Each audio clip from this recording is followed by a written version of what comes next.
ব্লগটা স্কিপ করো না, সবাই দেখে যাও একটু। এখন কিন্তু মোচা কেউ খেতে চায় না, কেন জানো তো? কাটার ভয়ে। তো দেখো ভালোভাবে কেটে বেছে ধুয়ে নিয়ে একদম জলের মধ্যে সেদ্ধ করে নিয়ে একদম ফাইনাল লুকে চলে এসেছি। আলু টুকরো করে, টমেটো কেটে, তার মধ্যে তেজপাতা, তেল গরম করে ফোড়ন দিয়ে, জিরা ফোড়ন দিয়ে তার মধ্যে আলু টুকরোগুলো ছেড়ে দিলাম।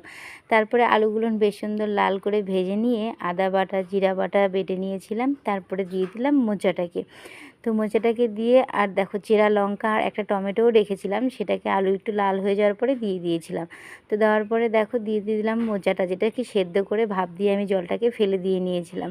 তারপরে ওটাকে ভাপ দিয়ে ভালোভাবে নাড়াচাড়া করে আদা বাটা, জিরা বাটা দিয়ে বেশ সুন্দর করে নাড়াচাড়া করে হালকা একটু জল দিয়ে ভালোভাবে কষিয়ে নিয়ে আদা বাটা দিয়ে তারপরে ঘি গরম মশলা দিয়ে খুব সুন্দর করে নামিয়ে নিলাম। ওহ, এটা হচ্ছে ফাইনাল লুক। খেতে যা হয়েছিল না, এই দিয়েই ভাত খাবে। টাটা।